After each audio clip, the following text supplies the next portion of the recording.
أعوذ بالله من الشيطان الرجيم. بسم الله الرحمن الرحيم. والمرسلات عرفا فالعاصفات عصفا والناشرات نشرا فالفارقات فرقا فالملقيات ذكرا عذرا أو نذرا إنما توعدون لواقع فإذا النجوم طمست وإذا السماء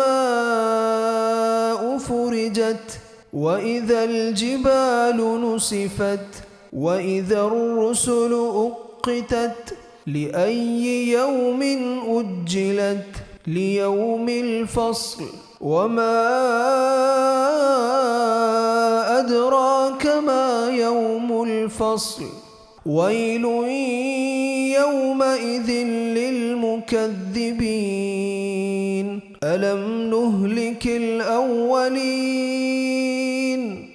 ثم نتبعهم الآخرين كذلك نفعل بالمجرمين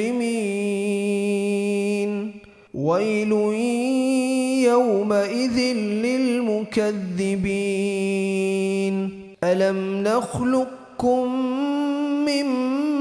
ماء مهين فجعلناه في قرار مكين إلى قدر معلوم فقدرنا فنعم القادرون ويل يومئذ للمكذبين ألم نجعل الأرض كفاتا أحياء وأمواتا وجعلنا فيها رواسي شامخات وأسقيناكم ماء فراتا ويل يومئذ للمكذبين انطلقوا إلى ما كنتم به تكذبون انطلقوا إلى ظل ذي 3 شعب لا ظليل ولا يغني من اللهب إنها ترمي بشرر كالقصر كأنه جمالة صفر ويل يومئذ للمكذبين هذا يوم لا ينطقون ولا يؤذن لهم فيعتذرون ويل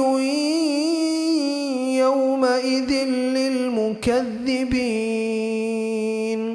هذا يوم الفصل جمعناكم والأولين فإن كان لكم كيد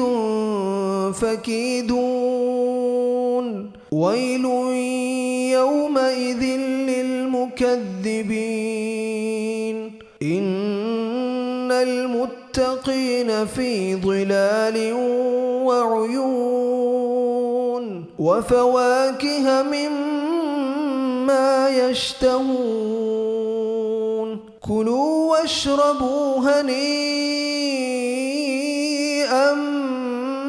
بما كنتم تعملون إنا كذلك نجزي المحسنين ويل يومئذ للمكذبين كلوا وتمتعوا قليلا إنكم مجرمون. ويل يومئذ للمكذبين وإذا قيل لهم اركعوا لا يركعون ويل يومئذ للمكذبين فبأي حديث بعده يؤمنون